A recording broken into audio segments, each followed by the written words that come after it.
ঢালিউডের জনপ্রিয় চিত্রনায়িকা আফিয়া নুসরাত বর্ষা এবার অভিনয়ের গণ্ডি পেরিয়ে রাজনীতিতে আসার ইচ্ছা প্রকাশ করেছেন।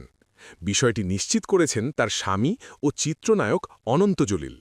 বৃহস্পতিবার রাজধানীর একটি ৫ তারকা হোটেলে আয়োজিত সংবাদ সম্মেলনে অনন্ত জলিল জানান, দীর্ঘদিন জোরেই নিঃশব্দে সাধারণ মানুষের সেবা করে আসছেন বর্ষা।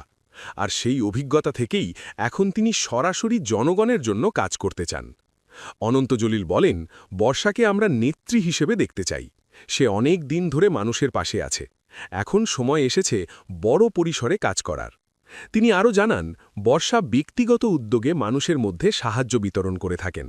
এমনকি স্কুল ব্যাগে করে টাকা নিয়ে ঘণ্টার পর ঘণ্টা দাঁড়িয়ে নিজ হাতে মানুষের মাঝে সহায়তা পৌঁছে দেন। অনন্তর ভাষায় এই মানবিক কাজগুলোই বর্ষার মধ্যে দেশ সেবার প্রবল ইচ্ছা তৈরি করেছে। তবে রাজনীতিতে প্রবেশের ক্ষেত্রে একটি গুরুত্বপূর্ণ বিষয়ও তুলে ধরেন তিনি। বলেন, সরাসরি কোনো রাজনৈতিক দলের সঙ্গে এখনও যুক্ত না থাকলেও কার্যকরভাবে কাজ করতে হলে একটি রাজনৈতিক প্ল্যাটফর্ম প্রয়োজন। এ সময় তিনি হাসনাত আবদুল্লার কথাও উল্লেখ করেন। অনন্ত জলিলের মতে, হাসনাত আবদুল্লাহ সরাসরি সত্য কথা বলেন এবং সৎ রাজনীতির উদাহরণ তৈরি করছেন। তিনি বলেন, সৎভাবে রাজনীতি করা সম্ভব। কেউ যদি সত্য ও ন্যায়ের পথে থাকে, জনগণ অবশ্যই তাকে গ্রহণ করবে।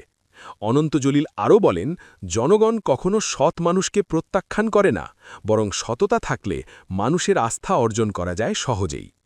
উল্লেখ্য, এর আগেও বিভিন্ন সময় সামাজিক ও মানবিক কর্মকাণ্ডে যুক্ত থাকার ইঙ্গিত দিয়েছেন বর্ষা। তবে এবার সেই ইচ্ছাকে বাস্তবে রূপ দিতে রাজনৈতিক অঙ্গনে সক্রিয় হওয়ার পরিকল্পনা করছেন এই তারকা দম্পতি। সব মিলিয়ে ঢালিউড থেকে রাজনীতির মঞ্চ, বর্ষার এই সম্ভাব্য যাত্রা এখন দর্শক ও ভক্তদের মধ্যে নতুন করে কৌতূহল তৈরি করেছে।